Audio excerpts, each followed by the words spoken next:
Hello everyone, this is Sanjit Singh and I welcome to another platform of the DIT British English. This Sunday special I am going to tell you little bit different and I hope that today's class will be very important for you all. Today I am going to talk about on that matter where lots of students are facing problem and just because of that they are not able to read as much as possible. You know very well that what has been written on YouTube thumbnail. On that thumbnail it has been written that how to just analyze yourself in reading skill. Another thing is that how to improve our reading skill. This is one of the biggest problem.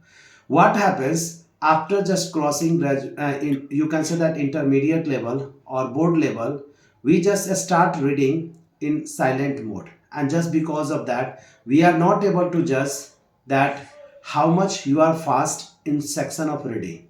So I would like to tell you that what are the ways by which we can just improve our reading skill. Another thing is that how can you just focus on that? How can you visualize? And there are lots of things which I am going to tell you. So if you are just watching me today, then please I would like to tell you that please don't forget to like, share and subscribe.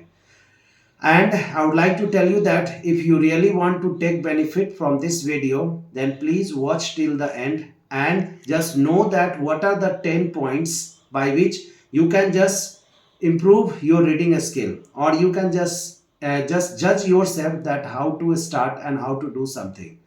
So let's start. My first point to know about your reading skill, that is identify your reading level.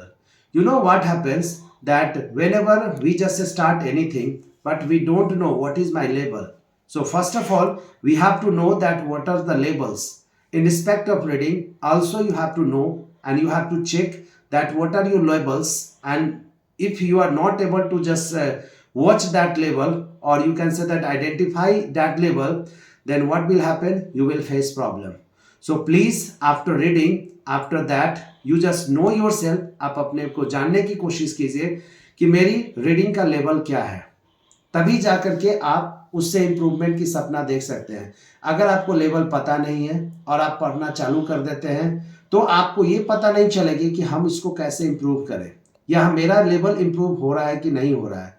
तो जब भी आप reading का level set करना चाहते हैं तो आप सबसे पहले पढ़ करके देखिए कि टुडे एज ऑन डेट ये मेरा लेवल है और इससे मेरा इम्प्रूवमेंट हो रहा है कि नहीं हो रहा है. एक रीडिंग करने के लिए या रीडिंग को सेट करने के लिए I would like to tell you that सबसे पहले आप अपने लेवल को टेस्ट करें. तो ये हमारी फर्स्ट पॉइंट हो गई जिसमें आपको ये आइडेंटिफाई करना है कि आपकी रीडिंग का लेवल क्या है. Number 2 is that set clear goals. कोई भी चीज़ों को करने के लिए हमारे पास एक गोल्स होनी चाहिए और वो क्लियर कट होनी चाहिए. और हमारी रीडिंग के लेवल में ये गोल होना चाहिए कि भाई मेरे को एक अच्छा रीडर बनना है, एक वोकल रीडर बनना है, तभी एक फ्लुएंट स्पीकर बनेंगे. तो इसके लिए ये बहुत ही जरूरी है कि आप अपने गोल को सेट कीजिए and that goal should be totally clear by you that this is my goal and I have to achieve by any things, by hook और crook I have to achieve. तो इस चीज को लेकर के हमें काम करनी है, हमें अपने लेवल को सेट करनी है और इसके जरिए हम अपने आप को आगे बढ़ेंगे और अपने क्लियर गोल्स के प्रति देखेंगे. यानी हमारी गोल एकदम क्लियर होनी चाहिए कि हमारी रीडिंग का लेवल कितना आगे ले जाना है, कितना कम करना है. Number 3 is that choose the right materials. अब सबसे इंपॉर्टेंट फैक्टर होता है कि वो कौन सा मटेरियल है जिसको हम ले, जिसके जरिए हम अपने रीडिंग को स्टार्ट करें. ये मटेरियल आपको फाइंड आउट करनी है अपने लेवल के हिसाब से कि अगर मेरी लेवल बहुत ही खराब है तो I will start with very you can say that bottom level of material. सबसे नीचे वाला, सबसे इजी, सबसे बच्चों वाली मटेरियल को लेकर के स्टार्ट करेंगे. धीरे धीरे जैसे जैसे हमारी लेवल बढ़ेगी उस हिसाब से हमारी मटेरियल्स बढ़ती चली जाएगी, फिर एवरेज लेवल, फिर एडवांस लेवल, और इस तरीके से हम अपने मटेरियल को सेट करते हुए काम करेंगे.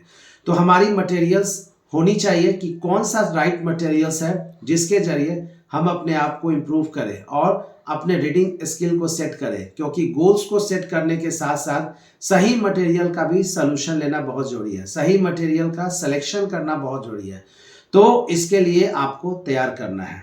Next one is that read a bunch of different materials, और इस तरीके से एक दो मटेरियल से काम नहीं चलेगी। अगर आप एक अच्छा रीडर बनना चाहते हैं तो ऐसे बहुत सारे मटेरियल्स हो गई। जैसे अगर स्टार्टिंग लेवल पर बात कर रहे हैं तो चंपक से स्टार्ट करते हैं, विजडम से स्टार्ट करते हैं, घर में छोटे भाई बहन है तो उसके कोई इंग्लिश बुक से स्टार्ट करते हैं, स्टोरी से स्टार्ट करते हैं, फिर धीरे धीरे पॉलिटिकल लेवल से स्टार्ट करते हैं। अगर आप इकोनॉमिक्स से स्टूडेंट है तो इकोनॉमिक्स से स्टार्ट करते हैं, पॉलिटिक्स से स्टार्ट करते हैं, इंटरनेशनल लेवल पर स्टार्ट करते हैं, नेशनल लेवल पर स्टार्ट करते हैं। इस तरीके से different types of material should we have so that we can just analyse that मेरी लेवल कितनी पहुंच हो रही है, और उस हिसाब से हम कैसे करें ताकि हम करें। क्योंकि मटेरियल का सही selection and bunches of materials होना बहुत जरूरी है, तब जाकर के हम आइडेंटिफाई कर सकते हैं कि in each and every level I am perfect और not.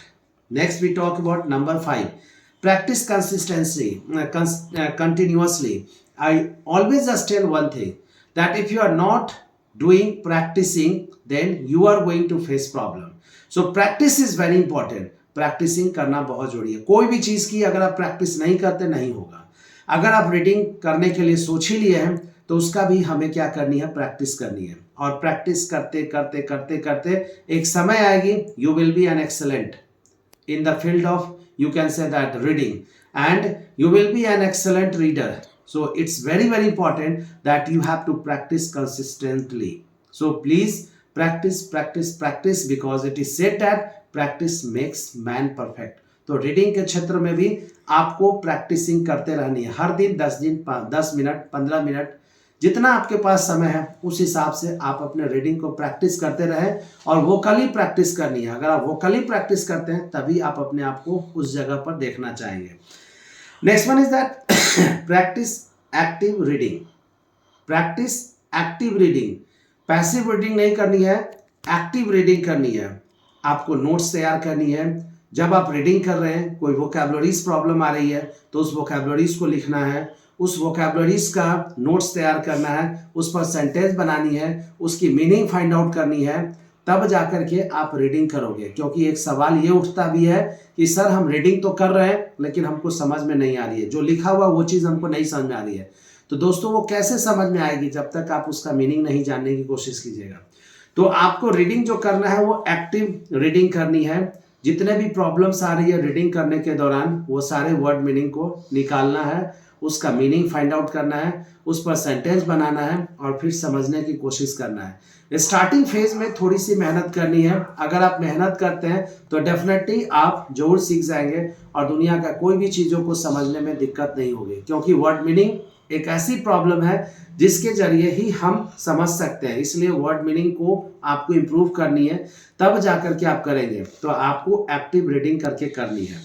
Next we talk about number 7, write summaries. आपको समरीज तैयार करनी है। जब आप कोई भी चीज़ पढ़ लेते हैं तो प्लीज़ उसका एक नोट्स तैयार कीजिए। इससे क्या होगा कि आपको माइंड भी काम करना चालू हो जाएगा, और जब माइंड काम करना स्टार्ट हो जाएगा तो आपकी माइंड जो है वो इंग्लिश में सोचना चालू करेगा, और जब ये इंग्लिश में सोचना चालू करेगा ना तो ऑटोमेटिकली जो आप सोच रहे हैं उसको स्पोकन के जरिए एक्सप्रेस भी कर सकते हैं।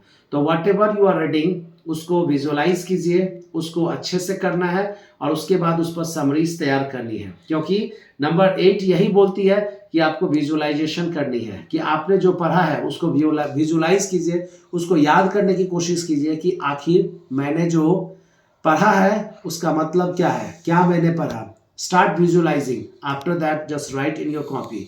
ये बहुत ही इंपॉर्टेंट फैक्टर है। इससे ये पता चलेगा कि what is your understanding level, और इसके जरिए देखिए फिर आपकी कितनी अच्छी इंग्लिश होना स्टार्ट कर लेगा। क्योंकि visualisation is very very important. किसी चीज़ को अगर हम विजुअलाइज नहीं करते हैं तो नहीं हो पाएगी।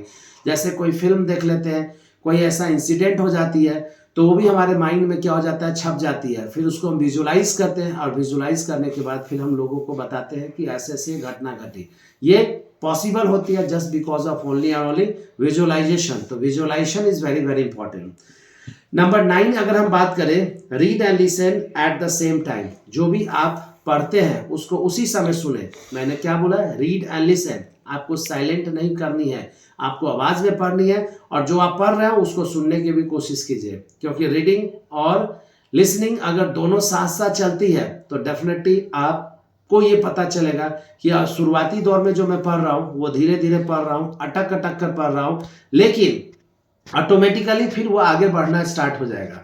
तो it is very very important कि आपको वोकल रीडर बननी है, आपको पढ़नी भी है और उसको सुननी भी है, ताकि आपको ये पता चले कि आप कितना इम्प्रूव कर रहे हैं, कितनी आपकी सहन शक्ति है, कितने आप इसको विजुलाइज कर रहे हैं और आपको समझ में आ रहा है कि नहीं, वो भी पता चलेगी। और जब आप फास्ट पढ़ना स्टार्ट कर देंगे विदाउट एनी ब्रेक, तो आपको पता चलेगा कि now I am just improving.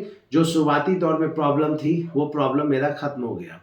उसके बाद लास्ट में आपको नंबर 10 पॉइंट है जहां पर आपको रिव्यू करनी है कि आप जो भी पढ़ते हैं उसका रिव्यू होना बहुत जरूरी है, क्योंकि अगर हम रिव्यू नहीं करते हैं तो डेफिनेटली वो प्रॉब्लम आती है। तो review is very very important. आप जो भी करो उसका रिव्यू करना बहुत जरूरी है। दोस्तों, ये जो 10 पॉइंट मैंने आपको बताया है, आई होप दैट अगर ये 10 पॉइंट को अच्छे ढंग से करते हैं, इसके एक एक बातों को फॉलो करते हैं, तो I am giving you guarantee 1 month में आपको फर्क नज़र आना चालू हो जाएगा। Now it is up to you कि आप अपने आप को, अपना रीडिंग स्किल को देखना चाहते हैं किस ढंग से, that is totally up to you. तो आई होप दैट आपको ये वीडियो ज़रूर अच्छी लगी होगी।